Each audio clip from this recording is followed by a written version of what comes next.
모든 화천대유 비리의 뒤에는 항상 그분이 있다. 이재명. 이게 이제 요즘 인터넷에서 떠돌고 있는 이재명 만물창조설 혹시 들어보셨어요? 당연히 들어봤죠. 네. 이재명 만물창조설. 당시에 성남시민은요. 저는 이것부터 그래요.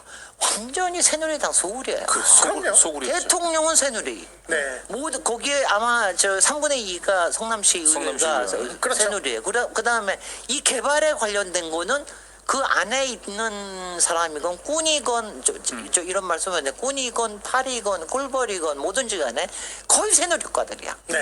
그 사람들이 다 있는 와중에 여기 들어가가지고 호롤라진 들어가가지고 시민들의 지지를 믿고 이거를 공영개발로 고르고 시민단 성남시의 이익을 받아오겠다라고 얘기하는 것 자체가 네. 이건 보통 모험이 아닙니다. 네. 그거를 알면서 얘기를 해야지. 지금 이것이 이만큼 10년 지났다고 해서 이게 이렇게 얘기하는 거는 저는 아니라고 생각해요. 네. 그런 점에서 이런 돌파를 해낸 거는 이게 왜냐하면 민주 진영에서는 사실은 이런 분들이 잘 많지가 않거든요. 그래서 근데 이거를 돌파해낸 게 굉장히 중요한 일입니다. 성남 개발을 하다 보면은 그 안엔 돈 가진 놈, 검은 돈 가진 놈, 네.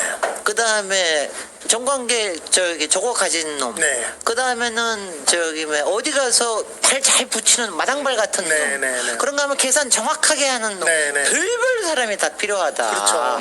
그런 사람이 다 모여서 하는 게 이걸 오케스트레이팅을 하면서 하는 네. 게 그리고 거기에 모든 게 다 깨끗하게만 하리라고 생각하면 오산이다. 네. 왜냐 여기에는 개발이라는 항상 파리가 꿰입니다. 그러니까 돈 보고 그 다음에 정말 꿀을 빨려고 하는 네. 꿀벌도 이런 사람들이 끊임없이 꿰어요. 네. 근데 그거를 다 잘라내면 아무것도 못해요. 네. 네. 그러니까 이제 그런 사람들이 어느 만큼 그러니까 공공에서는 그러니까 공공에서 체크를 해야 되는 포인트가 분명히 있어요. 어디까지는 명확하게 해야 되고 그 다음에는 이른바 사기업 영역으로 가면은 자기네들이 알아서 해야 되는 그렇죠. 거죠. 네. 그 다음에는 문제가 생기면 사정기관이 해야 되는데 이거를 구분해서 얘기를 해야 되는데 아마도 이제 유동규 얘기가 나오고 혹시 측근에 관련된 게 나오고 네. 그러면 이제 난리들이 날 거예요. 이미 난리할 준비를 다 준비들은 하고 있어요. 다 네. 하고 있죠.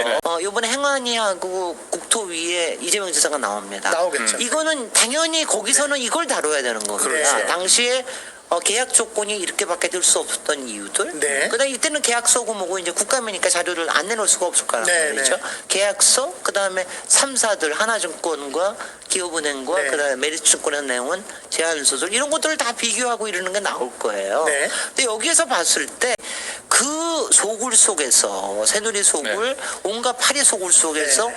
그나마 이걸 하려고 엄청나게 노력을 해서 이렇게 했다는 게 드러나면 네. 그러면 괜찮아지는 거고 만약 안 그러는데 이쪽에서 비리가 이제 막 우리 생각보다 훨씬 더 많고 더 네. 심각해. 네. 그러면은 이제 그게 이제 뭘 굴러가면서 특검 얘기가 나올 수가 있는 거겠죠. 일단 대장동에 관련돼 가지고 제가 알고 있었던 얘기부터 먼저 할게요. 네. 먼저 얘기를 하면은 저는 제가 2009년 말에 제가 국회의원 승계를 받아서 비례대표에 들어갔는데 국토위에 들어가지 않았습니까? 네. 그때 바로 신영수 의원이 있었어요.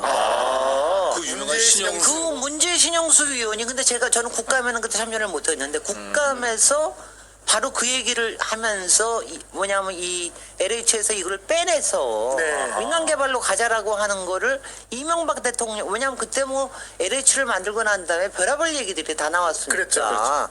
그래서 그때 이거를 갖다가 왜냐면 저는 제가 놀랬던 건 뭐냐면은 각기 자기의 이권에 따라서 여러 얘기를 할 수는 있어요. 네. 근데 그거를 이제 보통은 포장을 해서 얘기를 합니다. 그러지 않아요. 그렇죠. 모든 국회의원들이 포장을 해서. 보편적 이익이냐. 근데 이거를 갖다가 완전히 민간 개발로 해야 된다라고 네. 국회에서 주장을 하는 저 사람이 도대체 누구냐 도대체. 네. 저는 그랬던 기억이 나요. 네. 그러고 나서 당시에는 여러 가지 법안도 나오고 그랬으니까. 근데 이제 2010년에 바로 그리고 한참 신영수 의원이 작업을 하다가 갑자기 2010년에 지방자치 선거에서 정말 굴러온돌이 성남으로 들어왔잖아요. 완전 굴러 들어왔죠. 네. 이재명 후보는 하여튼 공영 개발을 하겠다는 걸 공약을 가지고 당선이 됐어요. 네. 그러니까 당연히 그걸 했는데 저는 이거는 압니다. 이재명 지사도 당시에 이제 전체적으로 지방자치단체에서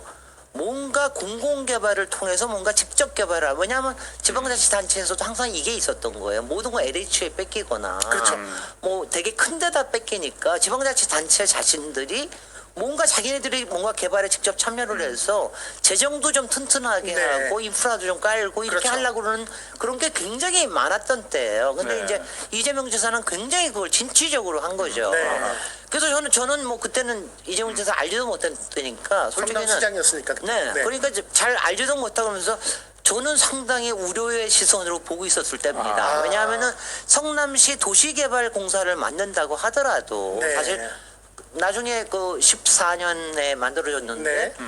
그거 그때 한다고 그러고 4년 걸린 거예요. 네. 그렇군요. 네. 근데 그렇게 하고도 한 15명에. 그렇죠. 뭐 지방채는 그게 1조 5천억이라고 하는 이 네. 피는데 지방채는 발행은 못하고. 못했죠. 이러니까 이제 할 수 없이 공공개발이라고 민간 개발하고 결합하는 네. 결합개발로 간 게 그것도 2014년이 돼서 간 겁니다. 그랬죠. 그리고 2015년에 그러니까 성남시 도시개발공사를 만드는 게 2014년이에요. 네. 그러니까 2010년에 되고 나서도 2014년. 그러니까 이거를 아셔야 된다는 게. 그러니까 지방자치 단체장으로서는 이런 기회가 왔을 때 가능하면 자신의 지자체에 이익이 되는 방향으로 여러 가지 사업 구상을 하게 돼 있다는 게 하나. 네. 그 다음에는 공용개발로 하고 싶었으나 지방채 발행이 안 됐기 때문에 그거는 불가능했다는 거 하나. 네. 또 하나는 이거를 확실하게 아셔야 되는 게 지금 이제 2018년 이후에 아까 정영학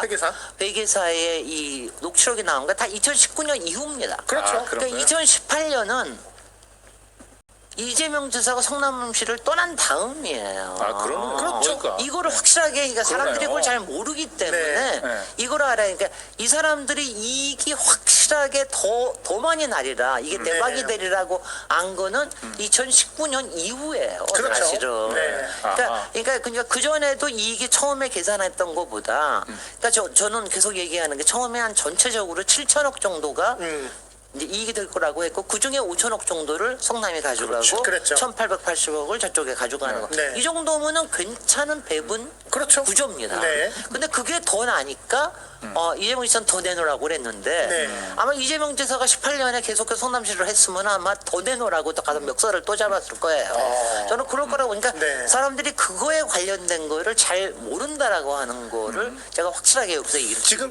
제약 상황 속에서 무언가를 해보려고 그럴 때 얼마나 많은 그 장애물들이 있는지 모릅니다. 그럴 때 많은 사람들은 그냥 피합니다. 네. 그냥 저기 하거나 이러는데 그걸 뭔가 해보려고 그러는 사람은 뭐 많이 부딪히게 되는 그걸 그렇죠. 이재명 지사 한 거거든요. 이걸 생각을 해보십시오. 성남시로서는 당시로서 왜냐하면 그 입찰을 3개를 받았을 때라든가 판단이 그다음 뭐냐면 저는 이게 공공에서는 이익을 많이 나게 하는 것보다는 안전한 이익을 안전성이 더 훨씬 더 중요합니다. 네, 그렇죠. 그러니까 수익성보다는 안전성이 더 중요했기 때문에 저는 안전성으로 갔을 거라는 거에 대해서 저는 괜찮게 생각해요. 왜냐하면 저도 네. 이 3개의 네. 조건을 다 보니까 네. 안전성이 여기가 제일 높더라고요. 네. 그래서 그거는 오케이. 그런데 이제 그 이후에 뭐 900억 정도를 터널 공사를 해놨다는 거 있잖아요. 근데 그 그렇죠. 이후에 처음에 이제 계약을 할 때 근데 뭐냐면 700~800억만 했는데 사실은 이런 거는 조금 더 그때 옵션을 뒀으면 좋았을 거예요. 왜냐하면 디자인을 할 때 그러니까 네. 만약 이익이 몇 퍼센트 이상이 이상이 날 때. 난다라고 네. 그냥 지금이 한 70% 나는 거로 돼 있는데 솔직히 이익 70%는 엄청난 거 아닙니까? 그럼요. 그렇죠. 근데 이익이 가령 몇 퍼센트 올라갈 때마다 어떤 협의를 구성해서 이거를 다시 분배를 하도록 한다라는 게 이런 거를 캐치를 넣었으면 참 좋았을 거라고 생각을 하는데 처음부터는 솔직히 그렇게까지 날이라고는 생각도 못했을 거예요. 생각도 못했고 시간도 촉박했고 그 다음에 여러 가지 어떤 그런 그 챌린지에 직면하다 보니까 빨리 어쨌든 이제 꺾어야 된다는 아마 그런 생각이 있어갖고서 네네. 마무리가 됐을 거라고 그래도 보고 있고요. 네. 그것도 역시 이제 뭐 그 처음에 2015년도에 그 사업을 처음 설계를 할 때 70% 이상의